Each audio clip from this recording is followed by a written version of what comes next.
for an unforgettable night of country music? Chris Stapleton's All-American Roadshow is coming to U.S. Bank Stadium Saturday, April 6th with special guests Lainey Wilson and Marcus King. Tickets are on sale now. Head over to KFAN.com, keyword calendar for more info.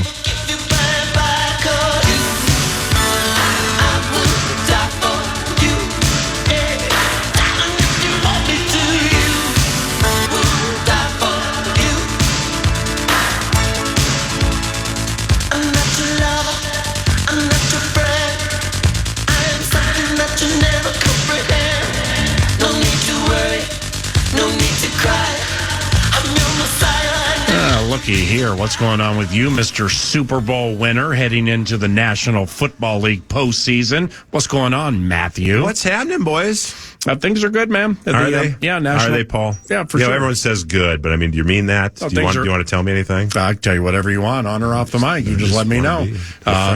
My life never has been better, but there are details of life that, nevertheless, I think we all would want to go, a certain way, a better way, professionally speaking. It'd be cool to be part of a squad or calling a playoff game. I love calling playoff games, but what's the difference? You feel like it's a bigger? It's a bigger stage, obviously, but you're the one to ask. I mean, it's like from a calling standpoint, it's we are in the same like calling games for this team or calling games for a team, and then the team plays, the coach is coach, the announcer announces, the analyst analyst, general manage. But it's. There's just a different feel during the week at practice. Yep. So, like, you get done with that last game, and then you decompress for a second. But at least from my standpoint, I can't wait to get out here. So I'm out here as much as I can during practice, doing the radio show, Vikings Entertainment Network type stuff. You just want to be, at least me, I just want to be around it when it's like that, because you just know that, boom, the season could be over in a second. Stakes are high. And we've experienced that a fair amount of times here. But as a player, what's it like heading into the post? I mean, you were part of 18 playoff games, I believe. I think you started 14. And of course, you won a Super Bowl with the Ravens. I didn't know that. Well, I knew the Super Bowl part. But I didn't know the 18 games. But you lay on vast experience. I mean, like, whether you were young in your career or you walked away after winning a Super Bowl, which is elite, by the way. Yeah, like, what's the week like leading up to the postseason? Do you love it? You love it. I mean, it's definitely amped up for sure. What you just said. I mean, you lose, you're done.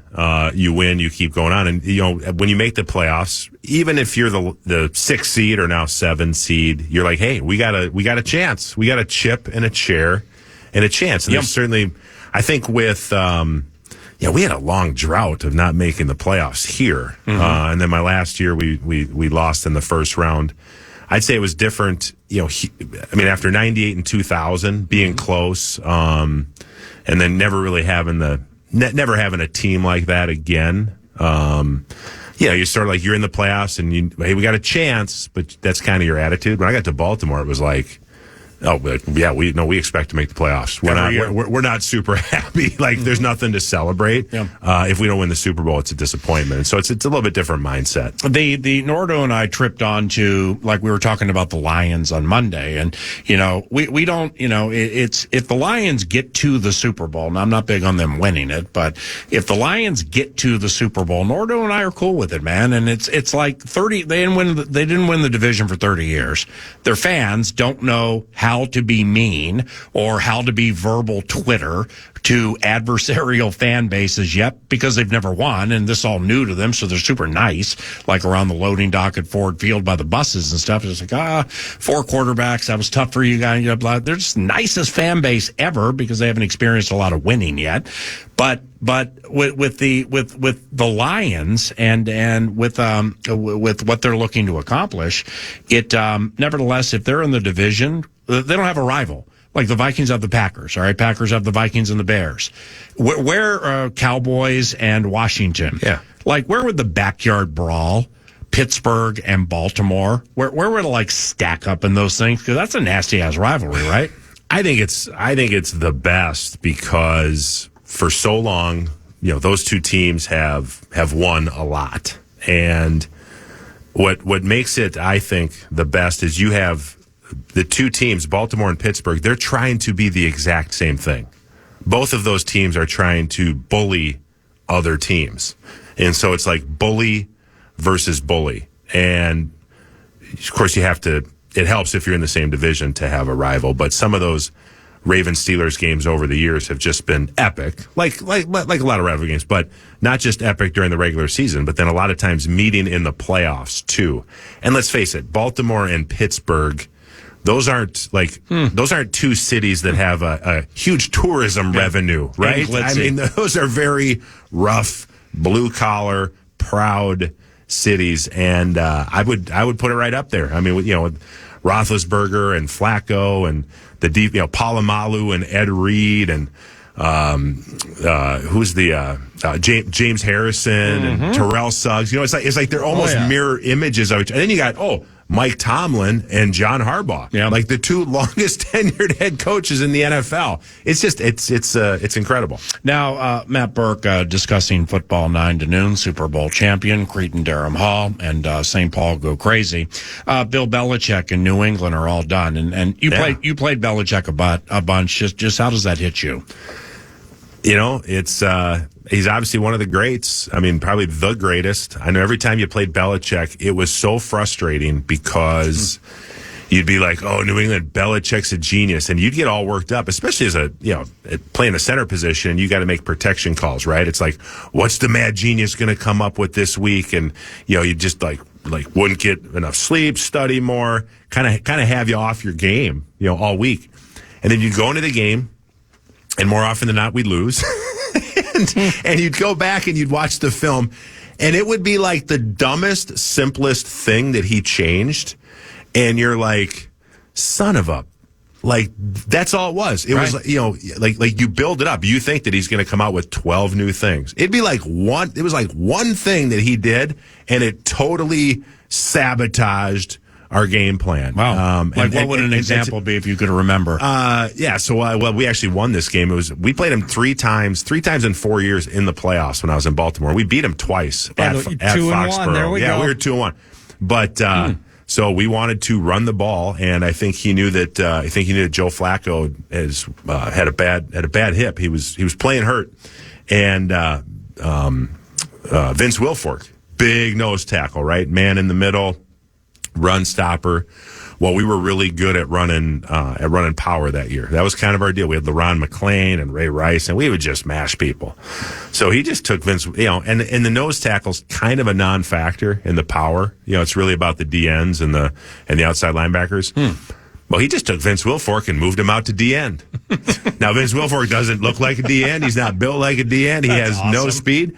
But now you got to double team your tackle and tight end. Got to double team Vince Wilfork to get up to the linebacker. So he saw a couple of powers and he's like, "Problem. I'm putting Wilfork out here." Yeah, and you're not moving Vince Wilfork on a double team. I mean, to me, like sometimes we overthink it. I mean, football people, everybody, human beings, we all overthink it. I'll go back to another thing, not me specifically, but the year that New England had a really, really good defense, and they had. Remember when Stephon Gilmore was like playing lights out? Oh, yeah. So Stephon Gilmore was their number one corner. So what do you do with your number one corner when you're matching up on a team with a really good receiver? You typically might have him shadow that guy. Yeah, you know what Bill Belichick did all year? He put Stephon Gilmore on the number 2 receiver. And he said, you're going to go man-to-man with the number 2 receiver all game, and we're going to take number 2 corner and give him safety help and take out the number 1 receiver. Like that, to me, like, isn't that a simple solution to a huge problem? Yeah. And that's what geniuses do, right? They take the complex and make it really simple. So, I mean, I've got some Bill Belichick stories that I can't tell on the radio, not that they're incriminating in any way, but got to know him a little bit, like at Pro Bowls at the poolside bar and at league, at combines and things like that. And, Bill is this, I mean, when it's work time, it's work time. He's all business. He's got the scowl. He's not much for making jokes, but you get him in a different environment. Funny guy. And see, with Bill, off that, I've been to enough combines now, in Indianapolis, where I've just seen around the lobby of the hotel where everybody stays or in the bar. I mean, it's a potpourri of coaches, general managers. It's everybody. Yeah, there's Ken Wisenhunt. There's so-and-so. There's so-and-so. There's so-and-so. There's so-and-so.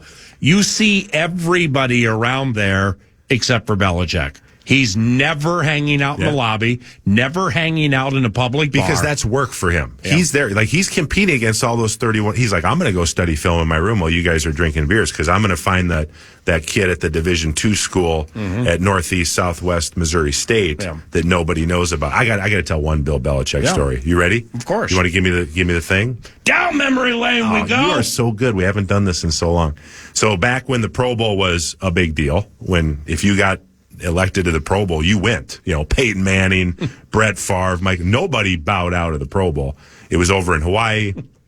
It was a great trip, and it was the losers of the championship game had that coaching staff had to coach it. So New England lost, and Bill's the coach. And back then, I don't know how it is now, but you just selected your long snapper. The long snapper was not voted in. The coach would just select. So a lot of times the coach would just bring his own long snapper. Hey, you're my guy. You want to bring your family over to Hawaii, stay at the Ilani. It's a week. It's nice. Sure. Well, Bill brings this guy named Dave Binns. Dave Binns was the long snapper for then the San Diego Chargers. Yeah. Okay. So, I mean, and who knows who the good long snappers are, right? You don't really know. Yeah, Bradford Banta, Mike Morris, so on. Whatever, Yeah. right? So, and that was, now this is leisure. So first night, everybody comes in on the Sunday and we're all down. It was called the Ilani Hotel. There was a poolside bar. The other one was the hookah, we call it the Hockley bar, the Ed Hockley bar, but we're at the poolside bar and everybody kind of moseys in, right? Long flight. You throw your stuff in your room, you go down, you got a meeting and it's social hour and, Dave Binns shows up. And he comes over to Bill Belichick. He said, "Hey, Coach, thank you very much for selecting me to come here. This is great. This is before cell phones and all that, right? Yeah. You didn't have all the constant. So this is his first chance to thank Bill Belichick for bringing him to the combine or to the Pro Bowl. And the only reason I knew who Dave Binns was is because Dave Binns at the time was dating Pamela Anderson. Oh, wow. And that's Dave Binns, you're a long snapper, you're a good long snapper. You're not known, right? Yeah. Unless you're dating Pamela Anderson. So Bill, straight-faced, shakes Dave's hand. Dave thanks him. There's a little awkward silence, and Bill kind of looks behind Dave, and he says, "Where is she?" And Dave's like, "What? Pamela? Oh, she's not coming." And Bill says, "Why do you think I selected you?" That's awesome. True story. Wow. And he had it set up in his back pocket and delivered it deadpan.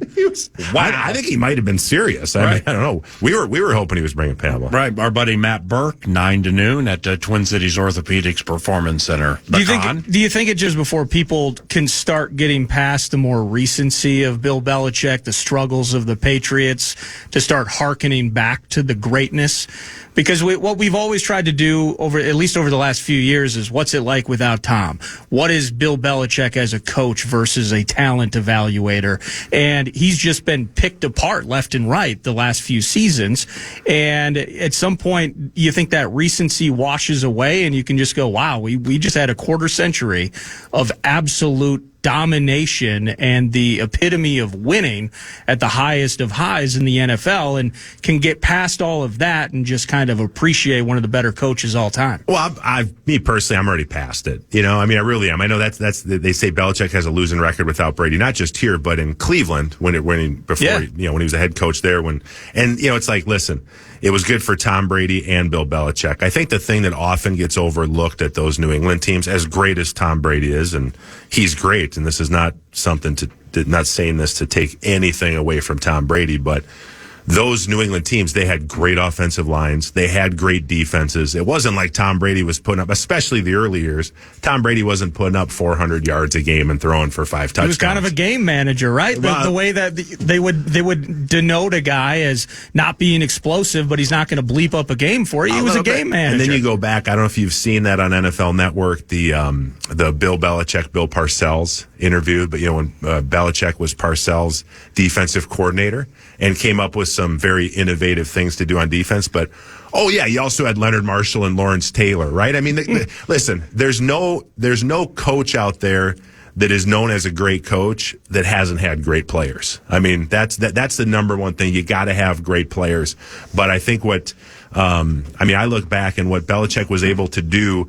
I mean, sometimes I think, how'd they only win 6 Super Bowls? Because it was like every year they were the team to beat. Every single year they got so close. There was never a down year in the Brady-Belichick, 15 years or 17-year heyday, which was pretty incredible. And some of those teams, they didn't have a whole heck of a lot other than Tom Brady and Bill Belichick, and they just kind of figured out a way to make it work. I mean, so for me, like I'm past all that. It's kind of like Michael Jordan with the Wizards. You know, like we're not even talking about that anymore. I look back and whether it was Belichick, he was kind of the one that started the 2 tight end craze. He had Gronkowski and Hernandez, and when they're lining up in 2 tight ends, 2 guys that could catch the ball. Nobody knew how to handle it. I mean, all these different things.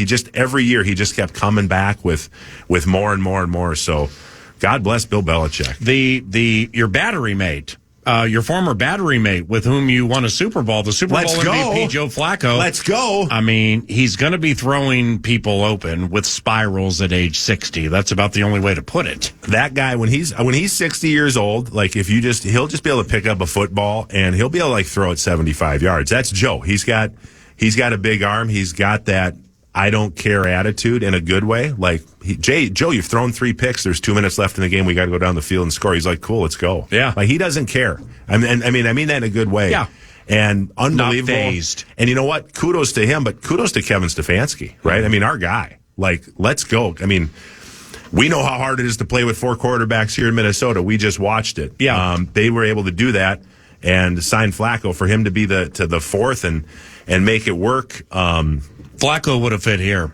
Flacco would have been a great fit here. Yeah. I don't know if we wanted to go there, but he'd have been a great fit here. But I will say I don't like how that game's being played right now, at least among fans. Where I can't speak for them. Dobbs goes out of his mind in Atlanta. It ends up falling on its face. Mullins with all the picks. Jaron Hall, in some ways, probably not ready, etc. But it's like, hey, look at what Carson Wentz is doing to help out. Give Stafford a week of rest. Hey, look at what Flacco's doing. The hindsight projection. Nobody here in Minnesota would have said, I want Joe Flacco over Josh Dobbs. Well, if you'd asked me, I'd have said Joe Flacco can still play, just because I know Joe pretty well and know the man and listen, Joe Flacco's probably the thing. However this ends this year and wherever it goes for Joe, hopefully this just gives people a little bit more appreciation for Joe, and I say that as his friend. But I thought he was a great quarterback. He got, in Baltimore, like time was up, right? And they drafted Lamar Jackson. And so it was kind of like, when you get pushed out and, now Lamar's, league MVP, probably going to be a 2-time MVP. You tend to look back and say, Lamar's better than Flacco. And so somehow you move Joe Flacco way down your list. I'm not saying Joe Flacco is one of the greatest quarterbacks of all time, but he had one of the greatest postseasons. Well, he had the greatest postseason of all time, but then, he had the lost years of the Jets and the Eagles. You come back and people be like, maybe like you just said with Belichick, the end is kind of bitter. Maybe now, if this is the end for Joe, however it goes, now maybe people leave with a good taste in their mouth from Joe and give him a little bit more credit, because I don't think he's gotten enough. Are you feeling your beloved Ravens take it all the way this year? Well, I mean, there's no question they had the most dominant regular season. I just read a thing. My son told me that they just, for the first time ever, their defense won the Triple Crown, led the league in sacks, takeaways, and points per game. Oh, geez. And, we love Lamar. I don't know. I shouldn't say that. I love Lamar. I've always loved Lamar. And now you've got these receivers. They lose Andrews, the big tight end, but this is a Flowers kid from Boston College. I don't know how much you've watched him. Yeah. But this kid, for a rookie, he's a small rookie. He's sweet. He's like the one out there starting it with the 49ers DBs. He's really? Like, it's Christmas night, huge national stage. He's the one taking it to them, right? He doesn't back down. How about that Isaiah Likely cat, though? You mentioned Andrews going down and how much of a potential problem. Now Isaiah Likely's rolling out 90 yards and 2 TDs every game. And you got OBJ and Rashad Bateman and Nelson Aguilar, and they've always been able to run the ball. Dalvin Cook. They are such a problem, offensively and defensively, for anybody that plays them. And you can talk about all the players and, Jadeveon Clowney and Kyle Van Noy kind of having these rebirths, and Roquan Smith and Kyle Hamilton, right? here's the thing that I think's gotten overlooked with the Ravens the entire year, and I can't remember if I was listening to somebody on your show or somewhere. The Ravens win games because they're just physically tougher than everybody else. This still is a physical game. If you can be more physical than the other team, chances are we love spreading it out and the quick screens and we love all that. But if you're more physical than the other team, 9 times out of 10 you're going to win. That's who the Ravens are. That's who they've always been, and that's how they're just throttling these teams, or how they did it in December. They just beat the guys up on the other side of the line. Now, listen, it's the playoffs. It's a 1-game tournament. We all know that. But I mean, if you had to bet money on somebody, how could you not bet on the Ravens with how they finished the season? Ain't no doubt, but they did lose at home to the LA Rams. And McVay and Cooper Kupp and Stafford. I mean, these guys, and Aaron Donald, these guys are no joke in situations like this. Rams, did they beat them 39-31? I think they beat them by late. They beat them. I thought the Rams had a walk-off punt return in OT or something. No, the Ravens had the walk-off punt return OT. But it was a super high-scoring game. Rams played them right to the wire. Oh, I think you can throw on the Ravens if you do it the right way with the right system. Yeah, I mean, I'm not saying you can't. No team is perfect, but I mean, I agree. You got to go through Baltimore now. No doubt. It's never been the case. You got to go through Baltimore to get to the Super Bowl. I don't know. You guys did get swept by the Steelers this year. Please. Hey, how would you handle this in closing? Stefanski beats Houston this weekend, and say it eventually ends up being... I knew you were going to ask me But, this. I mean, it's fascinating. Flacco on a heater against his former squad. That'd be unbelievable. It has to happen. Okay, who would you root? This CJ Stroud thing in Houston is awesome, and DeMeco Ryans, but this has to happen. Yeah. The Ravens have to play the Browns. Yeah, would that be the next game if Cleveland wins? Yeah, well, Cleveland would most likely be the lowest seed. Yeah, if everything falls. Well, I think Cleveland beats Houston also, so I think it's going to happen. So this is how my son said it yesterday. My son is a diehard Ravens fan. Of course, how can you not be? You're 5 years old. The Ravens win the Super Bowl. He said, "Dad, if Cleveland beats Baltimore in the playoffs, I wouldn't even be mad." Like that. Like that's how it's Uncle Joey. Joe's. I couldn't be mad. I could be happy for Stefanski and Joe. Listen, if that game happens, I can't lose, but I got to go. I got to go to that 100%. game. Have to. Hey, lastly, those heritage bags that you brought around the station around Christmas, or before then, around Thanksgiving maybe. Well, the brownish one, the golden American flag on the field side bag, of it, field bag, it was awesome, taking on the road with the Vikings. And Thank you. It's like, well, it compartmentalized 2 bags. It's like I got, it's the perfect bag for a weekend trip. I got the bag with the computer, the Vikings game calling intel, the binoculars, the thermos, just the whole thing.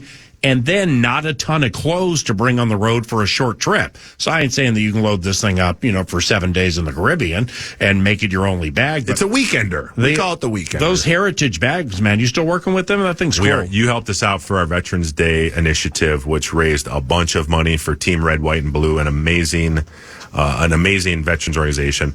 We're planning something really, really big for Super Bowl. Cool. We're going to help out some other veterans. I'll give you more details as you get closer. But yeah, heritagegear.com, and appreciate what you and all the people did during our Veterans Day campaign, because we helped a lot of servicemen and women. Right on. The KFAN studio next week if you're interested, because your Ravens will be in action. Love chatting playoff football with you, man. I appreciate you. Love it. Thanks, guys. Matt Birk. That's Matty Birk, Super Bowl champion with the old Baltimore Ravens. Up around the corner, the Dagger. Wayne Larrivee, play-by-play voice of the Green Bay Packers, to chat about their game against Dallas. And first, we offer up the cash thing on KFAN. Gone with that, Maxwell. The Fan and the Big Ten Conference want to give you a shot to put $1,000 in your hand with our national cash contest. Enter the keyword credit at KFAN.com now for your shot at winning. That's keyword credit. Enter it now at KFAN. On the Fan.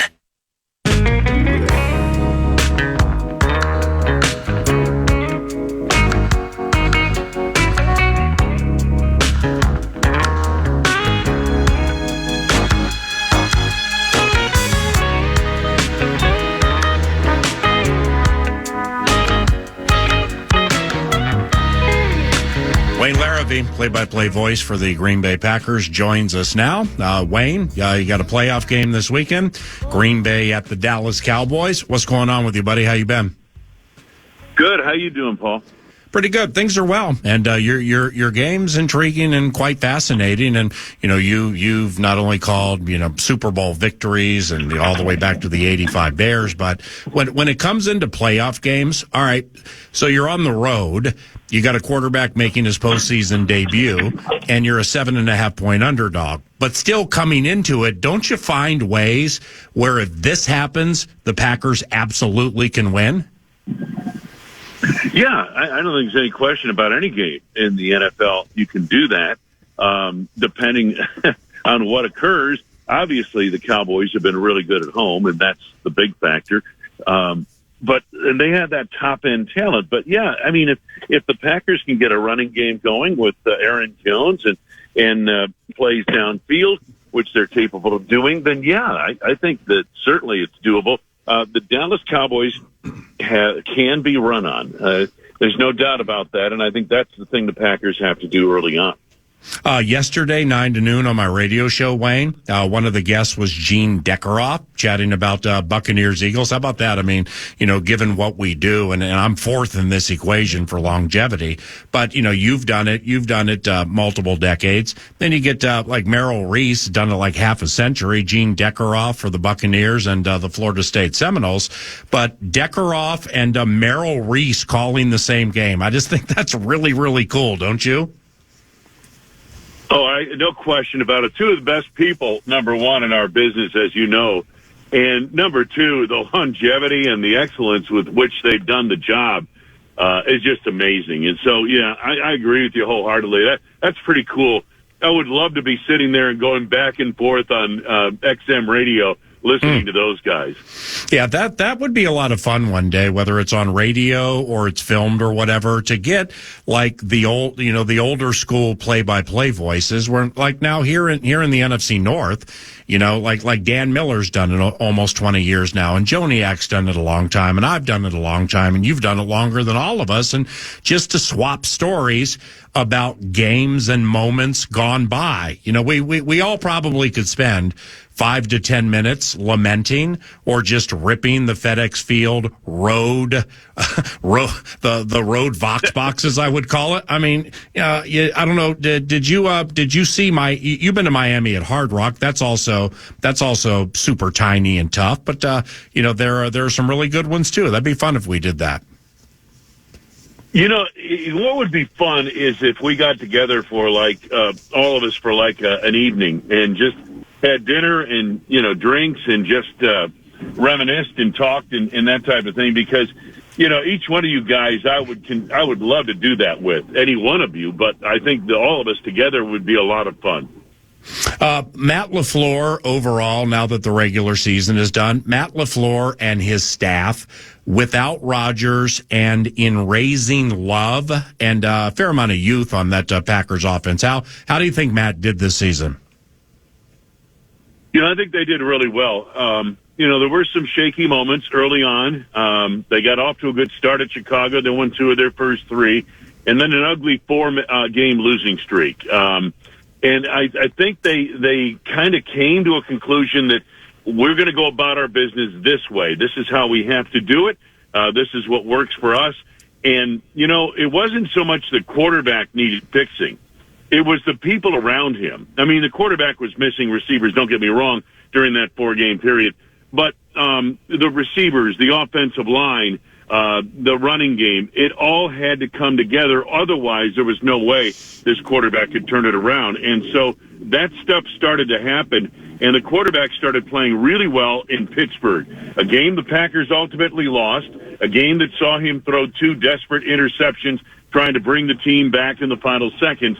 But that's kind of where this thing turned around, because you sat there after that game and you said, okay, take away those last 2 throws, and this kid played really well against a good defense in Pittsburgh, and that's where they began to take off from there. Reed and Dontavian Wicks. I mean, a couple of nice hits there, but this Jaden Reed has a chance, maybe not to be an identifiable, Randy Moss, Jordy Nelson type guy, but man, can he play the game. Jaden Reed's really good, isn't he? He really is. If he can stay healthy, Paul, that's the big thing with receivers that play in the slot. They're a little bit undersized, that kind of thing. It was always the issue with Randall Cobb as he got on in his career. If you can keep these guys healthy, they have a chance to be really good. Jaden Reed has as much talent as Jordy Nelson and could become that kind of receiver if he can stay healthy. What do you think now? You're right. I mean, I just remember from looking at some Dallas stuff earlier in the week. Yes, they have been run on at times, and has been a problem.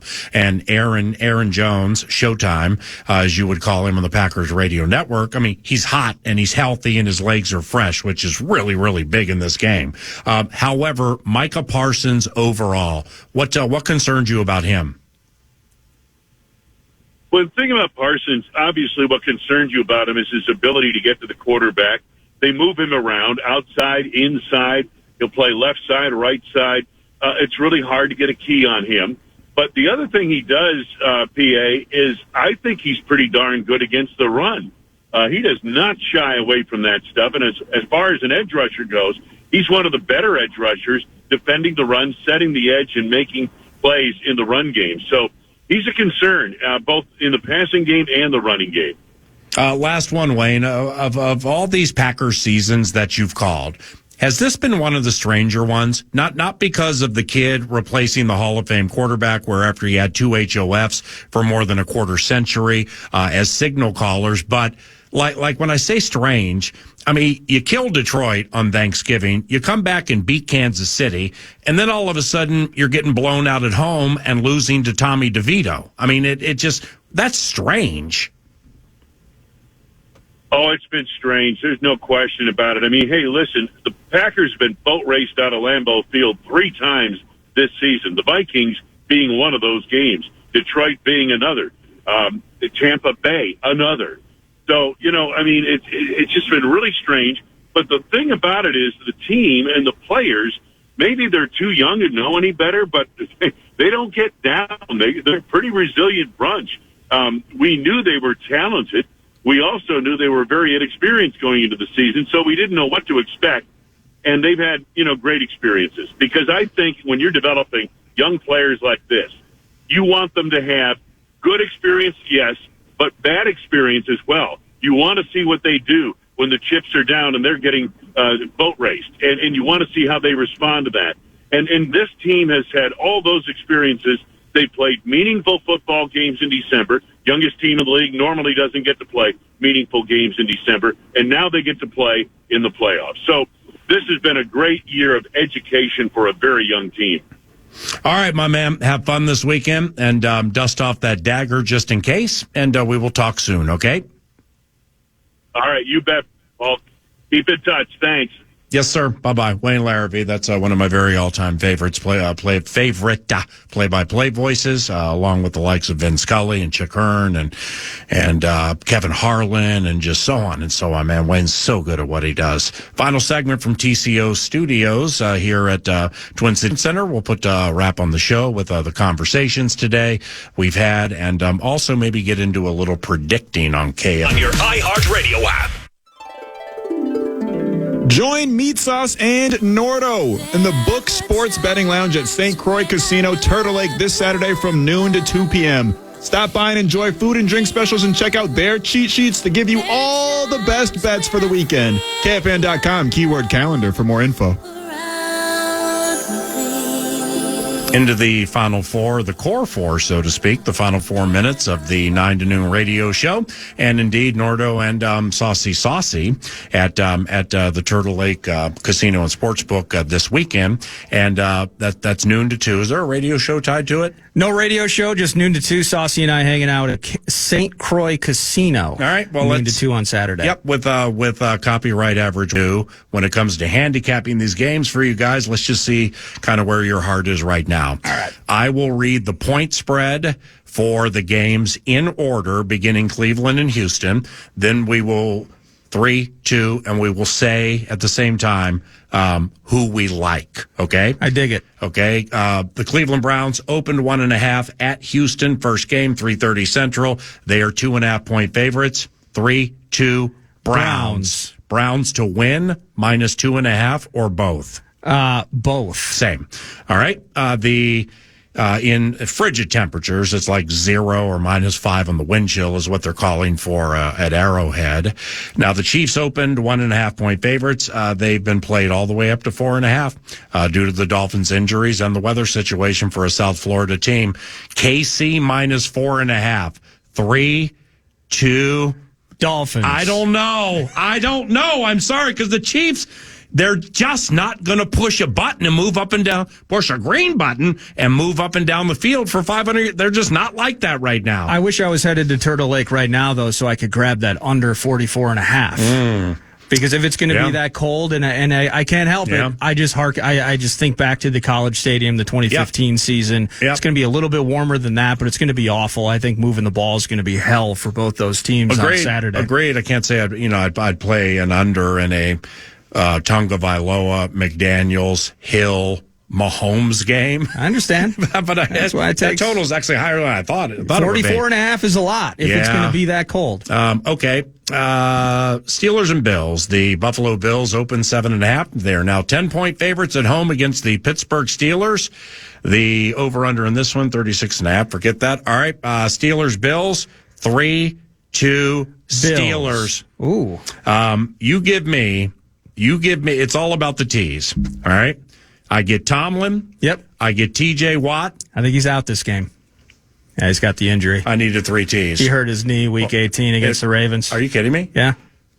I was like Tomlin, TJ, and 10. I knew where you were going. Well, my bit was good. As soon as you said T's, I was looking forward to it. But sadly, I got to rain on your parade. Really? No TJ Watt on Sunday, I don't believe. Okay, right on, man.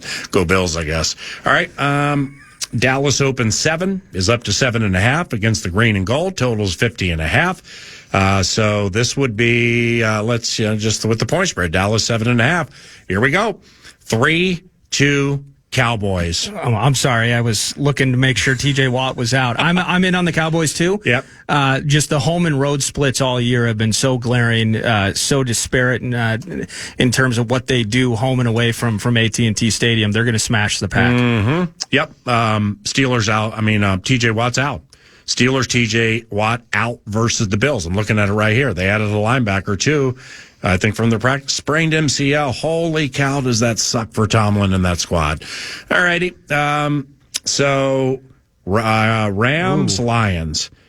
The Lions opened 3.5, got bet down to 3, totals 51.5. This one takes place at 7:00 on Sunday Night Football. Rams, Lions, 3, 2, Lions. Why do you like the Lions? I like the Lions being offense, being motivated at home, and I love them kind of catching a little bit of lightning in a bottle and getting past McVay and those Rams. Passing attack, Birk broke it down beautifully in terms of Nakua and Kupp against that defense. I get all that.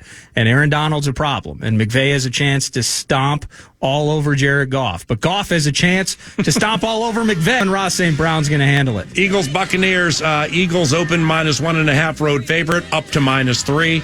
3, 2, Bucks. Eagles. Oh, Baker Mayfield. Oh, excuse me. No. Bucks. Bucks for me too. Bucks for me too. All day. Let's go. Yeah, go Bucks. Go Knowles. Go +3. Buccaneers defense with Levante David, unless they're all out, like TJ Watt, Antoine Winfield Jr., and so on. Vita Vea, highly underrated in this spot. Thank you for the help today. Appreciate you. Thank you. Maxwell Fuller, thank you. We appreciate you. And most importantly, we appreciate everybody for listening to 9 to noon on FM 100.3 KFAN. I'm Paul Allen. Have a great day. Bye. Podcast today's Paul Allen Show, or listen back to previous show and interviews by going to the iHeartRadio app or KFAN.com.